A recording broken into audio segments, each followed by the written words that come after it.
Hello chess friends, this is Sir Glenn again for another chess video, and this time I'll be presenting the Stonewall attack.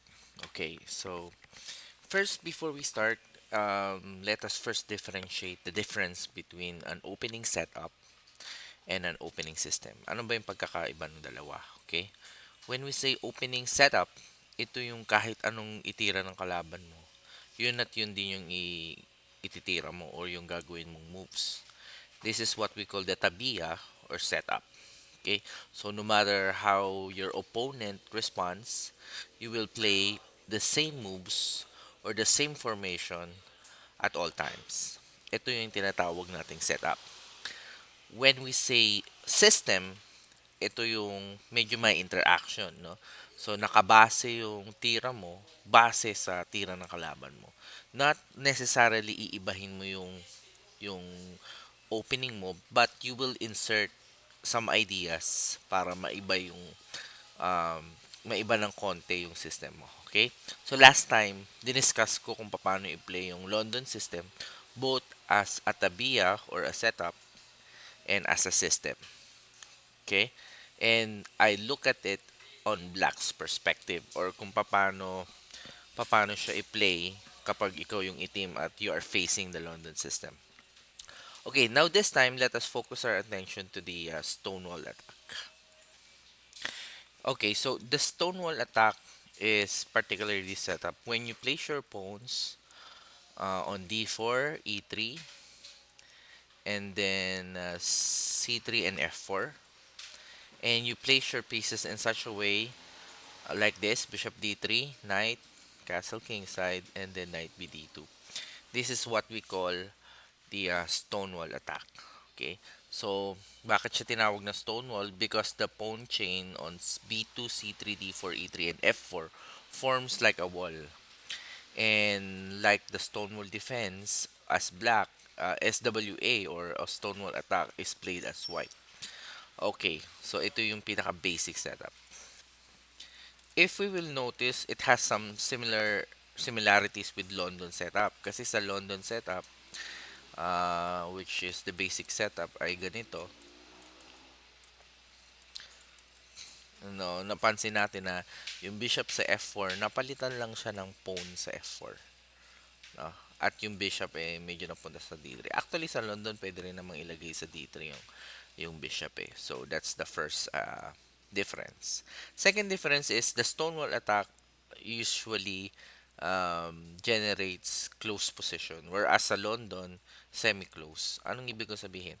Pag Stonewall attack, usually yung pawn structure ng both sides sarado. Therefore, dahil sarado yung center, mas likely na magkaroon ng atake sa wings. When I say wings, I refer to the king side and the queen side. Okay? Okay, next, let me show you a typical Stonewall example or a game na makakapag atake yung white ng smoothly nang walang masyadong interference from black pieces. Okay? D4 and black replies knight f6, e3, e6, bishop d3, d5, f4, bishop e7, knight f3, castle kingside, knight d2, c5, c3, knight c6, castle kingside, queen c7, knight e5, b6, and then rook h3. Okay, here is one of the first ideas of the Stonewall attack. It's to swing the rook on h3. Okay, so that after, let's say, black plays bishop b7, white plays rook h3, at hinayaan to ng black na mag-develop yung atake ng white. Let's say, for example, black will simply play, let's say, probably c4. Okay, sabihin na natin he's asking for it, c4, no? White plays the very surprising but effective attack bishop takes h7. Ayaw, sandali lang. Okay, now white plays bishop takes h7. Black cannot capture with the king. Hindi niya pwedeng kainin niya ng king kasi may supportan ng rook. So, knight takes bishop. And then, white plays queen h5, which wins the game automatically. Kasi kung bumalik yung knight, there's a mention h8. At kapag nag-try naman mag-escape ang black via this file, white simply gives him mate on h8, or he can either mate him with a knight. Okay, so those are the basic ideas of the Stonewall attack. Okay, another idea that white can use is like this: d4, knight f6, e3, d5, bishop d3, e6, knight d2, bishop e7, f4, castle kingside, and then queen f3. Okay, and after c5, c3, knight c6, g4, and after um, a6, let's say for example a6, white plays queen h3, and then if black does nothing, he will push, tutulak niya tong pawn sa g5 and then mate on h7. Let's for example b5, g5, and knight retreats, there's queen h7 mate. At syempre, makikita yun ng black, so he will play either h6 or g6. G6 is better kasi pag h6, medyo exposed pa rin yung hari after g5. So g6, and then white needs not hurry to play this. Fully playable siya. Because if black tries knight h5, white will simply play knight e2 and then knight g3 next move. Okay? To remove the knight. So let's say for example c4, b5, knight g3. Syempre ayaw niyang kainin kasi pag kinain niya, mabubuksan yung h file and there's no defense against h7 threat. So knight g7, and then what white needs to do is to simply push his h pawn and then tries to attack on the king side. Actually, yung opening ng queen dito, very unfortunate yung pwesto kasi black can play e5 in this position. Although it's met by um, f5 after bishop takes g5, I'm not sure if this is good for white. So, it, actually, this can be prevented if white will just play knight e2 first. Or even, yeah, or even knight f3 followed by knight g5. It's possible. Or if you want, you can just prevent it by knight e2. Then after c4 and b5, knight g3 threatening g5. Okay? So after a5, let's say a5, g5, now he cannot play knight h5 kasi kakainin na ng white. So knight d7, and white will simply go to h6 and then pushes h pawn, capture on g6 and mate black. Yan yung isa sa mga core ideas, no? Let's say for example, tuloy natin. Capture, capture, rook b8, h5, rook h8, takes, and then the attack will crash through h8. Pero mali naman kasi yung tinitira ng black. Sabihin what black may say, no? In this position, he must play rook e8 so that after h5, kulong nga naman yung queen sa h6. But I'm not sure of that because of this. And I don't know. Medyo hindi ako sure if white's attack is strong enough here. But in this position kasi, after rook e8, white may play knight h5. So that after bishop f8, actually, that's wrong. Um, yes, b4. So after b4, white needs not to play h4, h5. He can immediately play knight h5 here, threatening bishop g7 mate. So after pawn takes, white can immediately go for the mate with king takes h7. So ito yung pinaka basic ideas. So we have seen how white used the rook leaf. Pag sabi natin rook leaf, yung umaangat yung rook sa f3 patungo sa h3, at saka yung gagamit siya ng pawn storm, gagamitin niya yung g2 pawn niya para atakehin yung black position. Okay, now let's try to um, isa-isahin natin yung idea ng SWA or ng Stonewall attack. Okay, first of all, after d4, black has other response other than the moves na pinapakita ko, no? Pero let's just try to uh, see the main or basic ideas of this. Okay, so let's try to go back after d4, d5, e3. Basically, ang idea kasi ng e3 is para ma-develop agad ng white yung bishop niya sa d3. No? And let's say black plays c6. Actually, yes, c6. Pag kasi tumira siya ng bishop f5, let's say for example bishop f5, white can switch back to the queen's gambit na medyo hindi masyadong um, trusted or hindi masyadong effective yung yung move order or yung opening move order ng white ng black.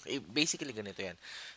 If you know how to use transposition, pwede mong i-switch sa ibang known systems yung opening nyo na disadvantage. Medyo disadvantage yung kalaban mo. This is what we call the move order trick. So, if black plays knight c6 naman, let's say for example knight c6, go back, knight c6, and after let's say f4, bishop f5, I consider the position equal after bishop d3. Actually, why doesn't play bishop d3 at start? Because e5, medyo alanganin ni Stonewall attack. And if white tries naman f4, bishop f5, bishop d3, medyo mabubuo niya pa rin yung Stonewall attack without the light square bishop, which is main strength ng opening na to. So, that's the spoiler, guys. If you want to play effectively against the SWA or the Stonewall attack, you must kill this guy, the bishop d3. Okay? Kapag nawala yung light square bishop niya, I consider his attack less dangerous compared sa meron siyang light square bishop or bishop d3. Kasi itong natirang bishop sa kanya, which is the bad bishop sa chess yung kapag yung center pawns mo is the same color as your remaining bishop. So ito, nasa green yung mga pawns, nasa green din ng movement ng bishop na to. So it's considered bad bishop or inactive bishop kasi nga nahaharangan ng sarili mong pieces yung bishop na to. If this bishop is bad but it's outside the chain, ibig sabihin nakalabas siya sa pawn structure mo. Hindi siya considered passive, no, passive o hindi masyadong malakas na bishop. Okay? All right. So, let's go back. So, in this position, c6, and then after bishop d3, knight d7. Okay, black wants to play e5. So, we prevent that. f4. Black develops knight g6. Now, I just want to mention, kapag pinilit ng black yung e5 push by supporting it with f6 followed by e5 next book, he's in for a shocker because after queen h5, queen takes pawn, he'll be mated with a very nice bishop mate on g6. So instead, knight f6 had to be played. Knight d2. Okay, this move is very important. Kung basta-basta lang tumira ang white, let's say for example knight f3, Black can also initiate the stonewall-like formation with playing knight e4. Bakit? Kasi f5 will follow. Let's say for example, white plays in d2, f5, castle, e6, c3, bishop d6, and we have a symmetrical stonewall structure which is very considered very equal. No? So this is not the way to go for white because in the stonewall, in order for this bishop to be very effective, para maging effective yung stonewall attack, you must control the light squares. Your pawns on d4, f4 controls the lock on the dark squares. Tapos yung light square mo on this diagonal, especially on this diagonal, b1 e7 diagonal, should be on your control. Okay, so instead of knight f3, knight d2 have to be played to control the e4 square, and then after e6, knight f3, bishop d6, castle. Ayan. Okay, so after white castles, we can get ready for invasion, sabi nga nila, or invasion or attack. So, let's say for example, castle, knight e5 usually starts the attack. Normally, hinahayaan lang natin, inaalaw natin na mag-capture ang black sa e5. Siyempre, not with the knight, because after the knight, black loses a piece. If it's bishop, then again, this position is considered very advantage, very much for white, no advantage for white. Okay, because the activity of the light square bishop is very strong, and his pieces is kept out of the f6 square. So after eventual queen g4, rook f3, um, it's it's dominating for white. Okay, so after knight e5, c5. Okay, bakit nag c6 tapos nag c5? Well, dahil hindi nga possible yung e5 break, c5 have to be played para magkaroon ng konting pressure sa position ng white. If black will just play random moves, white's attack and initiative on the king side will simply grow immensely. No, hindi niya na mapipigilan yung atake pag hindi niya bibigyan ng konting pressure yung position ng white. Okay, so after c5, c3, of course, solidifying the structure. After b6, we must play this move, queen f3, as preparation. Why? Kasi ang plano ng black is to play bishop b7 and then knight e4 at tapos f5. Pag nagawa yun ng black, equalize na siya. So, we don't want that to happen kasi kapag for example, we just simply play rook f3 and then bishop b7, we play rook h3, hindi nagagana yon kasi black will play e4, knight e4. And if we go queen h5, the other knight will go to f6 and black successfully defends his position. So instead, we play queen f3. Okay. Um, After queen f3, bishop b7, g4. Okay. Secure na yung center. Pwede na tayong umatake sa wing. Sabi nga, di ba, sa chess principle, kung gusto mong umatake sa wing successfully, you must make sure that the center is secured or close, devoid of any activity, para magkaroon ng smooth sailing yung atake mo sa wing. Now here, in this position, if knight e8 is played, and after g5, nag f6 ka, well, you're in for a shocker because after takes, queen h3, king g8, and g6, alanganin na yung position mo. White will ready to beat you on x7. If you play this, knight takes f7, and there's no solution to queen h8 mate. So black plays queen c7. After g5, knight e8. Now the same thematic sacrifice. Bishop takes h7. Now, bakit hindi hinarang sa e4? Okay, if black tries to do that, then white will simply up a pawn. Panalo siya ng isang pawn.